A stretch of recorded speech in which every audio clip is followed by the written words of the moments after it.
Modern physics, that is physics that's taken place in the last century, starting around the early 1900s, 1905 or so, is really based on two different theories. The theory of relativity, that's developed by Einstein primarily, and then quantum theory or quantum mechanics, developed by a large group of physicists, Niels Bohr, Schrödinger, and so on. These two theories try to explain the world in more complex terms than Newton's simple laws do, because it was found that Newton's laws don't work at extreme scales. At the very largest scale, we're talking about like black holes, Newton's laws break down. We're talking about gravity around the sun, Newton's laws break down. And when you talk about the interactions between atoms, electrons, the quantum world, Newton's laws break down. So, in 1915, going back one step, in 1905, as I've mentioned before in lectures, Einstein came up with three groundbreaking papers.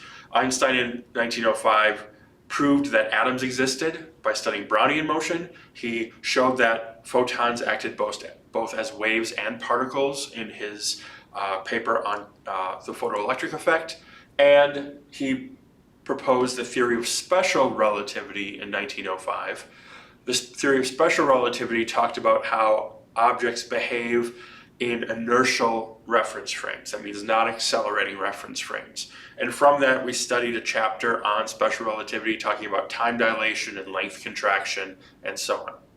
10 years later, Einstein expanded that study of special relativity into a study of general relativity. This describes motion of all types, including accelerated motion, which turns out gravity, we'll learn, is just a form of accelerated motion. So this groundbreaking paper put gravity in terms of what's called space-time, and we'll talk about that in a moment. A few years later, the quantum mechanics came around. In the 30s and 40s, again, Niels Bohr, Schrödinger, Dirac, and all those fun guys started talking about, de Broglie started talking about how the world works at the smallest scales. And they found that at the smallest scales, energy is typically quantized. When you have an object trapped in a potential well, like an electron trapped in an atom, the electron can only exist at certain energy levels. And other energy levels are just not allowed.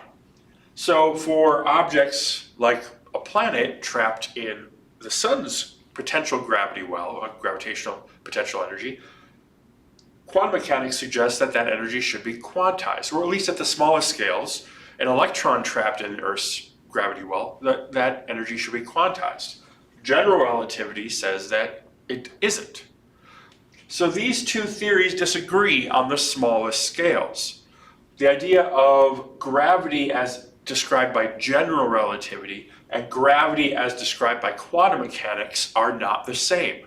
They have disagreements. The problem is that gravity is such a weak force compared to the other three forces, the nuclear strong force, the nuclear weak force, and the electromagnetic force. Gravity is so weak, it's very difficult to test gravity on the quantum scale. Right? Gravity affecting you and I, easy to measure, right? You step on a bathroom scale and you can measure the force of gravity or your weight as gravity from the Earth is pulling down on your body. For an electron, or for a neutrino, or for a quark, gravity is incredibly difficult to measure. So we have not yet been able to come up with experiments that can definitively show which one of these is right. And in fact, neither might be right. There might be a new theory that combines these and does a better job than either in explaining how gravity works on the largest and the smallest scales. So let's take a moment and talk about general relativity. Einstein's general theory of relativity, which again came about in 1915, postulated that there's no difference between a reference frame that's being accelerated and an object or person standing in a gravitational field. For instance, we're all standing on the surface of the Earth. I assume you're watching this video. We haven't landed on the moon yet or not living on Mars. So we are accelerated downward. We feel the force of gravity pulling us downward. If I drop an object, right, it falls at 9.8 meters per second squared. But what happens if I go in a closed elevator with no windows? I don't see what's going on. I wake up in this elevator. I feel the pull downward of gravity. I do an experiment where I drop a marker like I just did. It goes downward at 9.8 meters per second. So I might conclude, oh, I'm on Earth. I'm trapped in this elevator. I know that I'm on Earth because the downward acceleration is 9.8 meters per second squared. But what if I'm not on Earth? What if I was abducted, put on a spacecraft in space, put in this enclosed elevator, and a rocket is pushing me forward at 9.8 meters per second squared? So I'm being accelerated with some thrust or some pull of some rope behind a spacecraft, and I'm being accelerated upwards, or at least in the direction toward the top of the elevator shaft, at 9.8 meters per second squared. General relativity states I would not be able to tell the difference. No experiment I could do in my elevator would be able to tell me if I were in Earth's gravitational field or if I was being accelerated upwards at 9.8 meters per second. They're identical. And this has held in the last 100 years of testing, 103 years by current clock calendar, that general relativity has shown to be accurate for multiple reasons. First of all, general relativity proposes the concept of what's called space-time. Newton had space and time as separate dimensions. An object could move in space, but the time that we all record is basically off of some magical universal clock that we all share. Einstein said no, because the speed of light is finite, is constant. It's very, very, very, very fast, but it is finite. That time and space are inextricably linked. You can't separate one from the other. So when you're talking about events that occur, general relativity and special relativity talk about how those events are linked together. And when you're studying space and how things occur, you have to take both into account. Now again, when you build a bridge or you build a house, you don't have to worry about space-time, all right? You only have to worry about the construction and the forces that we're all used to from Newton. But when things are traveling at near the speed of light, or when events occur very close together but not quite instantaneously, then, or at the same time separated by some space, or at the same space separated by some time, you need general relativity to be able to explain what's going on as far as what an observer would see in those systems. So the quote is, this space-time can be warped. It's warped by the presence of mass. Think of the common analogy is a bed sheet, taut on your bed, just made, everything tucked in, so you have a flat bed sheet. When you place a bowling ball in the middle of the bed sheet, you get a curve or a dip. So that curve or dip links, is the mass warping in space-time, the space-time warping. So mass tells space how to warp, how to shift and shape, and space tells mass how to move. So if you have a very, very massive object, you get a significant warping of space-time, which changes how physics works in those areas from what we're used to. Time can move differently between that area and an area where space-time is not warped considerably. Space behaves differently. And in the extreme example, which we'll talk about in a bit about black holes, those extreme examples give very odd properties to these very dense, massive objects. Now, because space can warp, we can test that. If we look at how space behaves around a massive object like a star or a galaxy or a cluster of galaxies, we can actually see how space warps. So there's a concept called gravitational lensing. When astronomers look at a large cluster of galaxies, they actually see these arcs, and I'll show an image here on the right. You see these arcs. These arcs are actually background galaxies. You have a cluster of galaxies floating in space. Here's our observer over here. The light, when you're looking at the cluster, any background galaxies, the light can bend around that cluster and get to our observer. So we can test this. And this was tested during a solar eclipse right after Einstein proposed general relativity. I believe it was 1918 or 1919, where Astronomers took images of stars near the sun, the limb of the sun, which we could do during the eclipse because the sun was blocked by the moon. And sure enough, the stars right near the limb of the sun moved. They weren't in their proper places. Now, the stars, of course, themselves didn't move, but the light from those stars got bent, so it made it look like those stars had shifted in the sky. And they shifted by the amount predicted by Einstein. There's a famous image called an Einstein cross, again, the image shown here on the right, where you have four little, what appear to be galaxies around this central galaxy, but those four galaxies on either end of this plus sign are actually the same galaxy, which is behind that first galaxy. But we're seeing four images of it because of the light being bent by that central galaxy. Another prediction that general relativity makes is the existence of what are called gravity waves. So when you have two massive events occurring, like for example, a neutron star coalescing with another neutron star, or two black holes falling in together, what will happen is during their orbits as they decay, energy is taken away in the form of gravity waves. They're literally shaking space-time, which when those gravity waves pass through us, it causes us to basically vibrate, expand in one direction while we contract in the other. But the amount is so tiny, much less than the diameter of the nucleus of an atom, the diameter of a proton, that we need very, very, very sensitive equipment to find it. So there's actually a laser interferometer, basically a laser with two right-angle lenses that sends a beam down several dozen kilometers, bouncing off a very precise mirror and back in two different directions. So any gravity wave that passes by would shift the length of that laser slightly from one direction to the other. And using this very sensitive interferometer, you can actually measure that shift. It was recently discovered in the last decade that gravity waves do exist. And that team that detected them won the Nobel Prize in 2015. And the instrument is called LIGO, L-I-G-O, the Laser Interferometer Gravitational Wave System, I think. I'm observer, but I'm not really sure on the acronym there. It is called LIGO. So you can look that up. So gravity waves, general relativity has been shown to be correct again and again and again in every experiment we throw at it, with the exception of the quantum realm, because we really haven't gotten experiments to measure general relativity at that stage just yet. Now, one extreme prediction from general relativity in the warping of space-time is the existence of objects that warp space-time an incredible amount, called black holes. We learned that mass warps space. So Earth, which is a massive body, is warping space-time around it. We, being on the Earth, so we're near the Earth, are caught in that warping of space-time, so we're being accelerated downward at 9.8 meters per second squared.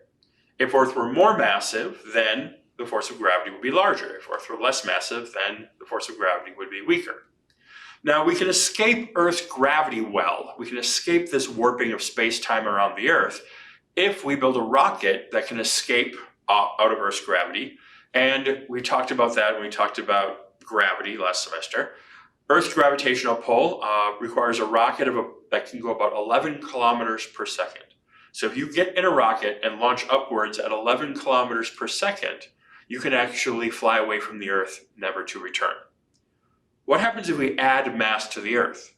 If we add mass to the Earth, magically adding mass, that would increase the warping of space around the Earth and increase the amount of speed we would need to escape Earth's gravitational pull.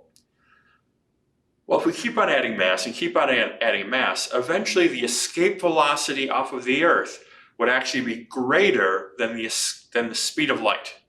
And as we learned in the relativity section, nothing can travel faster than the speed of light. So what Earth would become in that instance is called a black hole. A black hole is a huge, very dense, doesn't have to be huge, but it has to be very dense amount of material in a very small volume, creating an escape speed greater than the speed of light.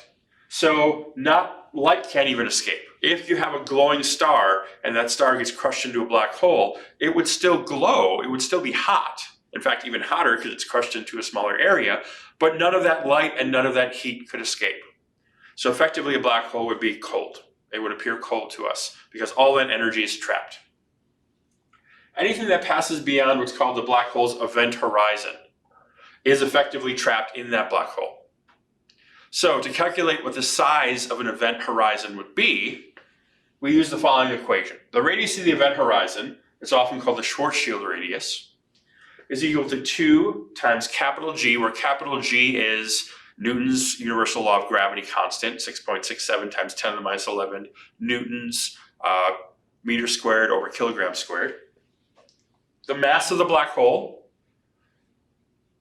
divided by the speed of light squared.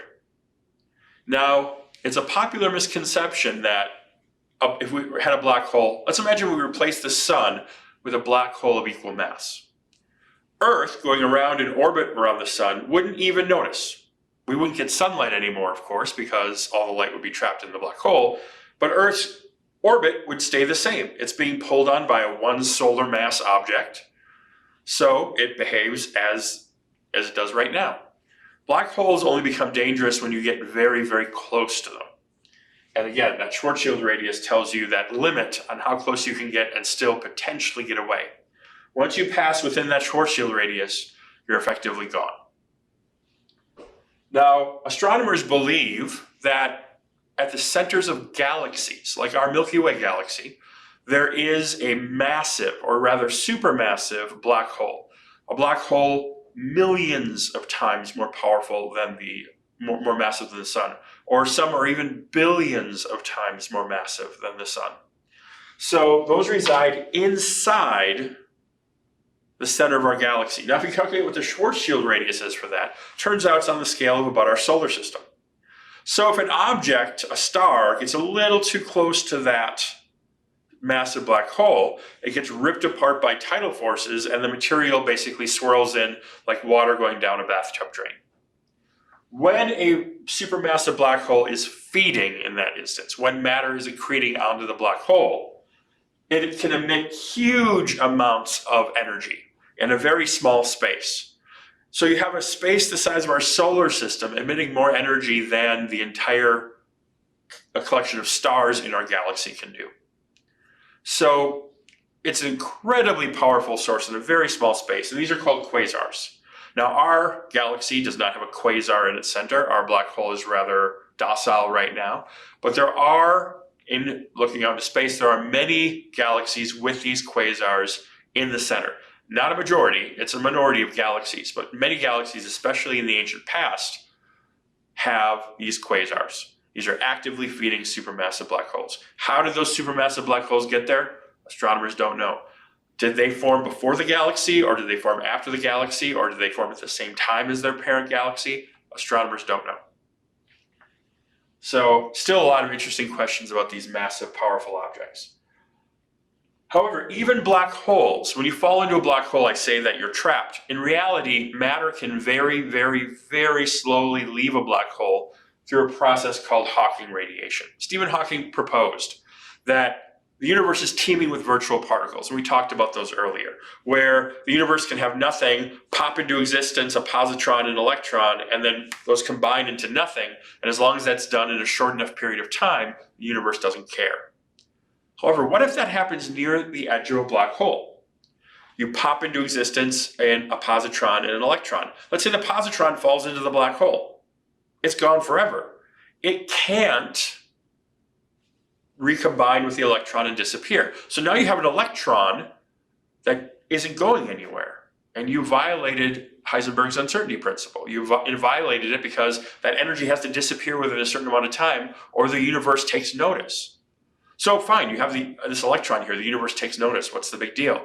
Well, that mass has to come from somewhere. The energy creating that particle has to come from somewhere, and it comes from the black hole itself.